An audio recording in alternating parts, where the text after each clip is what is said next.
बुधवार की प्रदोष, भादो का महीना, कृष्ण पक्ष में जो प्रदोष पड़ती है वो रोग और बीमारी को मिटाने की होती है। तो जितने उपाय आपको प्रदोष के बताए जाते हैं उस हिसाब से आप करो। अगर हमें बीमारी से निपटने का कोई इलाज करना है या कोई उपाय करना है तो उसको कृष्ण पक्ष की प्रदोष पर करना है।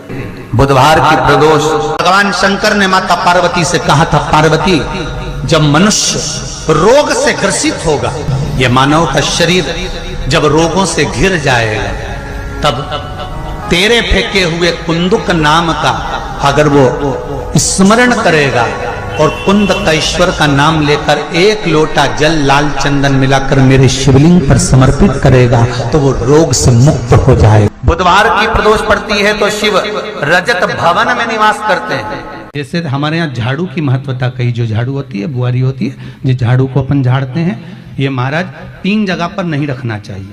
कितनी जगह पे नहीं रखना है? 3 जगह। पहला, जिस कमरे में पति पत्नी दोनों सोते हों उस कमरे में झाड़ू कभी मत रखना, क्योंकि पति पत्नी में क्लेश बना ही रहेगा, आपस में प्रेम स्नेह नहीं रहेगा।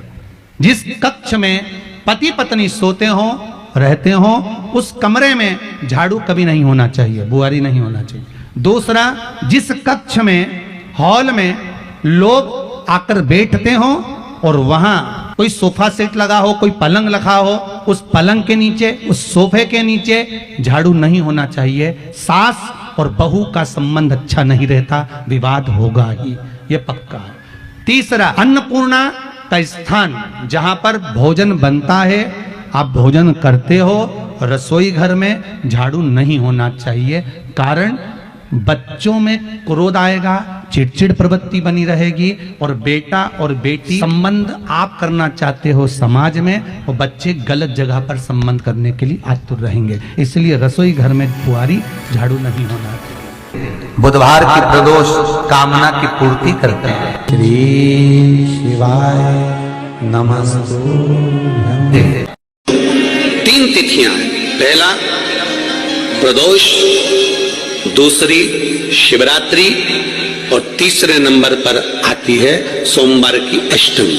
ये 3 तिथियां ऐसी हैं जिसमें 2 बूंद भी दूध अगर हम शंकर भगवान को समर्पित करते हैं तो अपना घर बच्चों की किलकारियों से कम नहीं होता, वो भराता ही है, वंश बढ़ता ही है। वंश बढ़ाने का एक सर्वश्रेष्ठ तरीका में कहा कि जब धन कम हो, संपदा कम हो, व्यापार नहीं चल रहा हो, बहुत कष्ट, बहुत तकलीफ की जिंदगी निकल रही, 2 रुपए भी अगर खाने के लिए नहीं है तो एक बार प्रयास करना, घर में ही प्रदोष के दिन घी का दिया लगाकर या मंदिर में शंकर के घी का दिया लगाकर उसमें 2 बाती, कितनी बाती?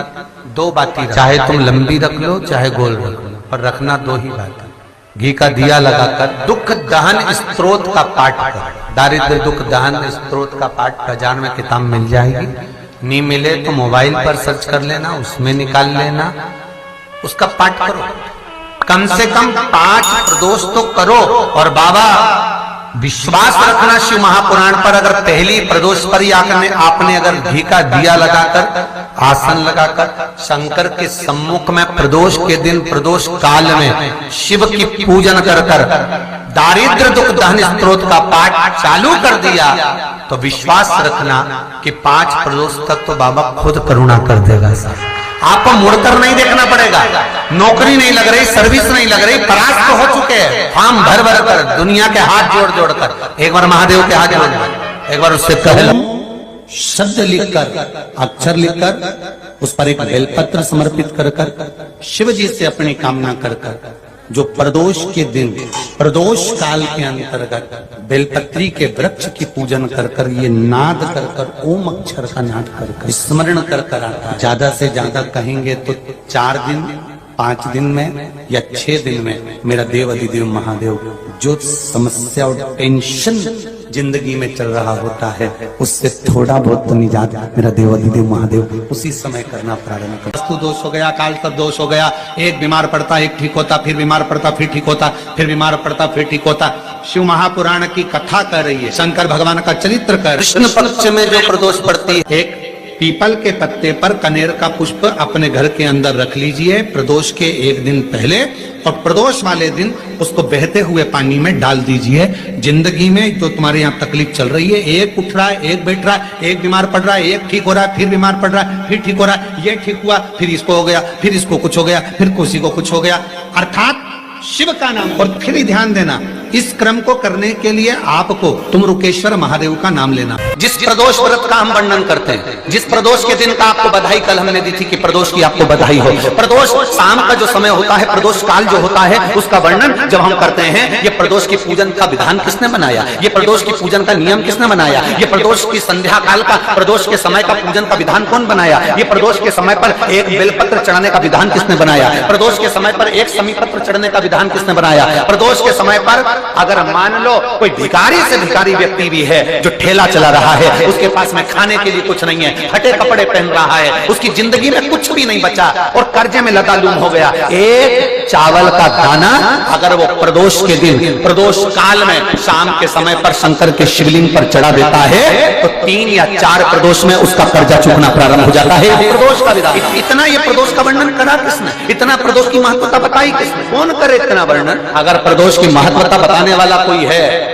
इसीलिए मेरे शंकर भगवान माता सती को लेकर कुंभज ऋषि के यहाँ, अगस्त्य ऋषि के यहाँ कथा सुनने के लिए गए थे, क्योंकि उनके बराबर कोई शंकर के महत्व को बता नहीं सकता और प्रदोष के महत्व को नहीं बता सकता। सती मैया को प्रदोष का महत्व बताने के लिए शंकर सती जी को लेकर कुंभज बाबा के यहाँ गए थे, अगस्त्य ऋषि के, प्रदोष के महत्व को तो जानो सती, तुम प्रदोष के महत्व को तो सती जानो, तुम प्रदोष के महत्व को तो सती पहचानो कि प्रदोष का महत्व क्या होता है, प्रदोष काल का महत्व क्या होता है, प्रदोष के समय का महत्व क्या होता है। जिस समय पर सूरज डूब रहा हो, चंद्र प्रकाशित हो रहा हो, दोनों का मेल हो रहा हो, ना तो पूरा सूरज डूबा है, ना पूरा चंद्र आया है, ना पूरा अंधेरा है, ना पूरा उजाला है, उस समय को प्रदोष काल कहा गया, उस समय को प्रदोष का समय कहा। बंद तो 2 चीजों से दूरी बना लो, पर स्त्री, दूसरा पर धन। पराई स्त्री और पराया धन व्यक्ति को कब बर्बाद कर देता है उसको खुद भी मालूम नहीं पड़ पाता। 4 बातों को अपने अंदर उतार लो तो 4 वेद के अध्ययन का लाभ आपको मिलने। पहले नंबर पर है समझदारी, दूसरे नंबर पर है जवाबदारी, तीसरे नंबर पर है वफादारी और चौथे नंबर पर है ईमानदारी। ये 4 बातों का जो अध्ययन कर लेता है, 4 वेद के अध्ययन का। शंकर भगवान ने कहा जब प्रदोष काल हो, शाम का समय हो, उस समय पर बेलपत्री, पीपल और आंवले के नीचे लक्ष्मी तो कुछ देर के लिए विराजमान हो जाना। जो तेरे इन वृक्षों के नीचे शाम को दीप लगाने आए उसके घर तो पीछे पीछे चली जाना, बस इतनी कृपा कर देना।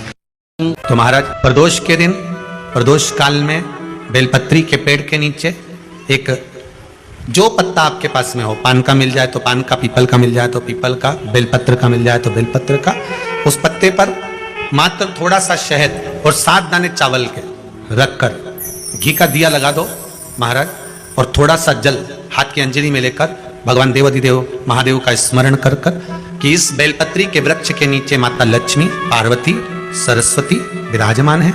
इसी बेलपत्री के पेड़ के नीचे मेरे देवाधिदेव महादेव का 12 ज्योतिर्लिंग का स्वरूप प्रकट है, उनका स्मरण कर कर जल चढ़ा दीजिए। और उसका स्मरण कर लो जो चिड़चिड़ प्रवृत्ति करता हो, क्रोध करता हो, जिसको बोलने का भान नहीं होता हो, सम्मान नहीं देता हो, अपशब्द कहते हो, उनका स्मरण कर कर आप छोड़ेंगे।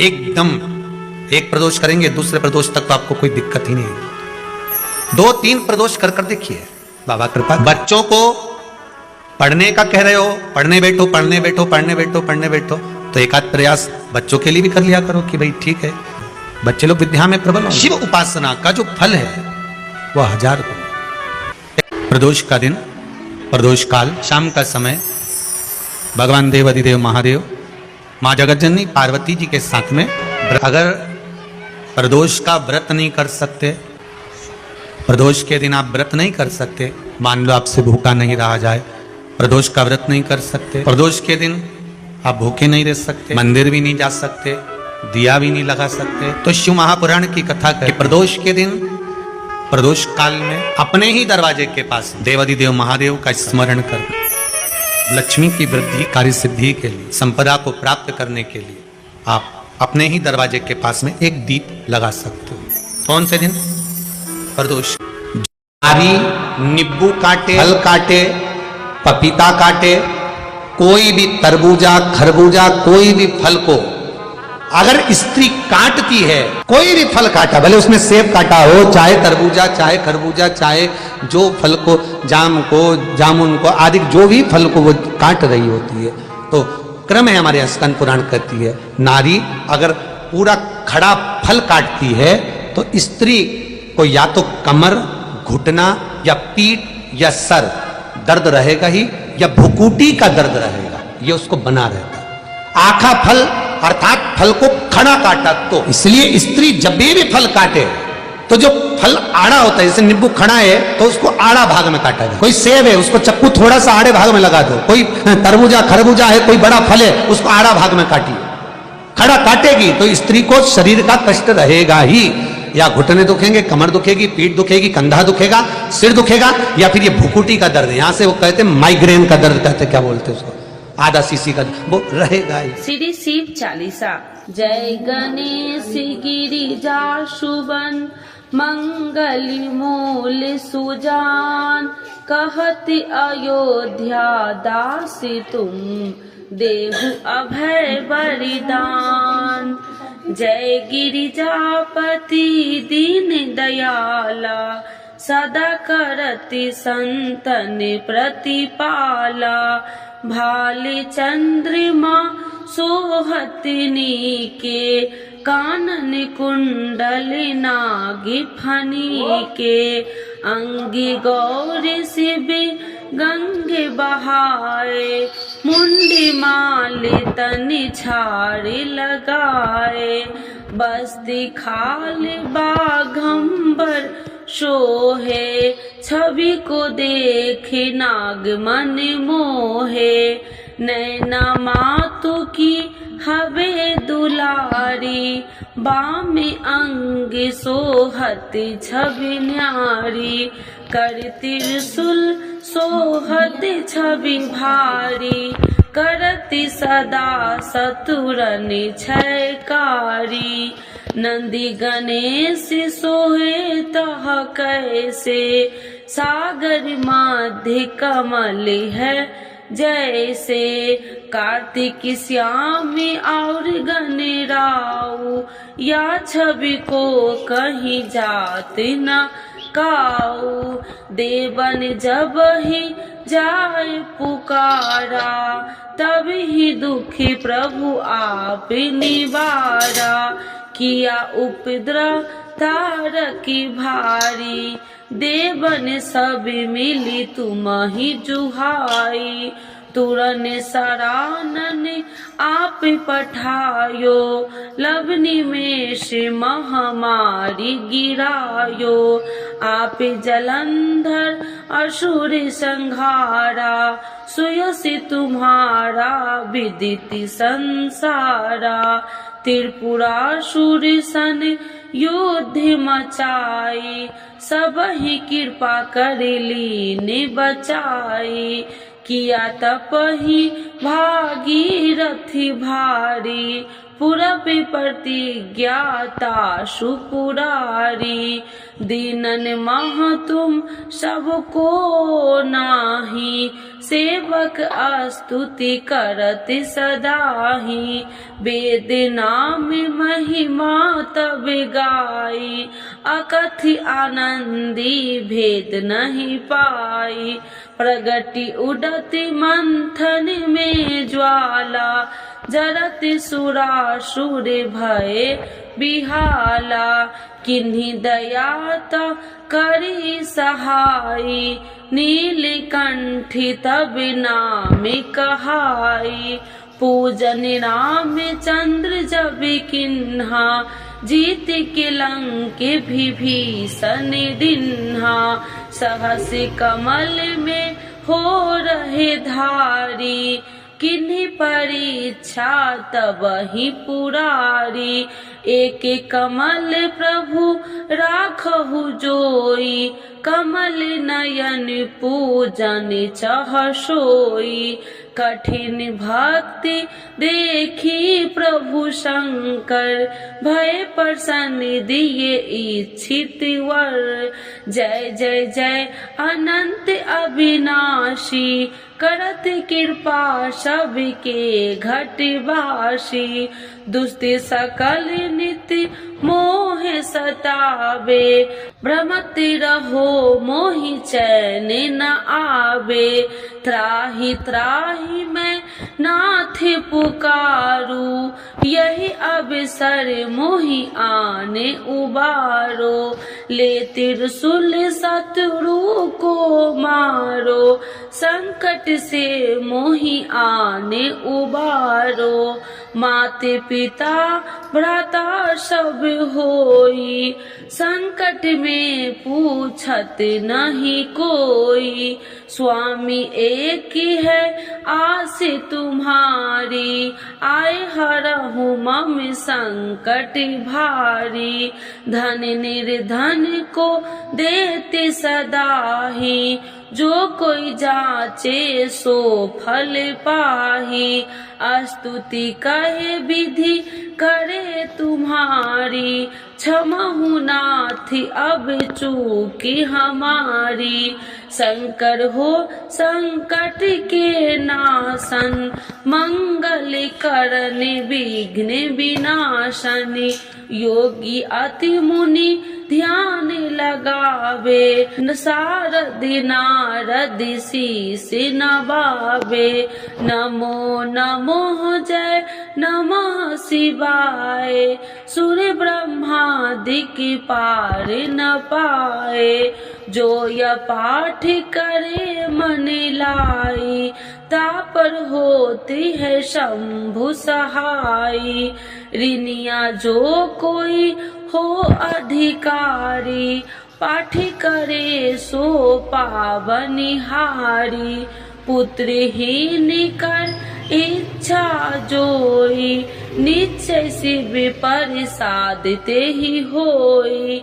पंडित तिरोदशी को लावे, ध्यान पूर्वक हो में करावे। तिरोदशी व्रत करे हमेशा, ताकि तन नहीं रहे कलेसा। धूप दीप नैवेद्य चढ़ावे, शंकर सन मुखी पाठ सुनावे।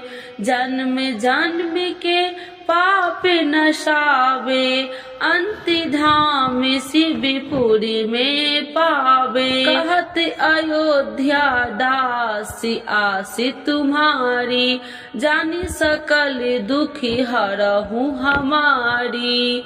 नित्य नेम कर प्रातः ही पाठ करो चालीसा, तुम मेरी मनोकामना पूर्ण करो जगदीश।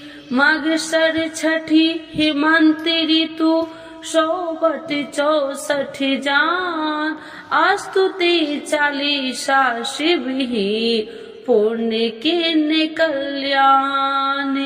आज के युग में शिव चालीसा पाठ व्यक्ति के जीवन के लिए बहुत महत्वपूर्ण है। शिव चालीसा की सरल भाषा के माध्यम भगवान शिव को आसानी से प्रसन्न किया जा सकता है। भक्त अपने जीवन में पैदा हुई कठिनाइयों और बाधाओं को दूर करने के लिए श्री शिव चालीसा का नियमित पाठ करते हैं। श्री शिव चालीसा के पाठ से आप अपने दुखों को दूर कर भगवान शिव को असीम कृपा प्राप्त कर सकते हैं। शिव चालीसा का पाठ हमेशा सुबह जल्दी उठकर स्नान करने के बाद करना चाहिए। भक्त प्रायः सोमवार, शिवरात्रि, प्रदोष व्रत, त्रियोदशी व्रत एवं श्रावण के पवित्र महीने के दौरान शिव चालीसा का पाठ किया जाता है। तो एक बार बोलिए प्रेम से शिव जी की जय, माता पार्वती की जय।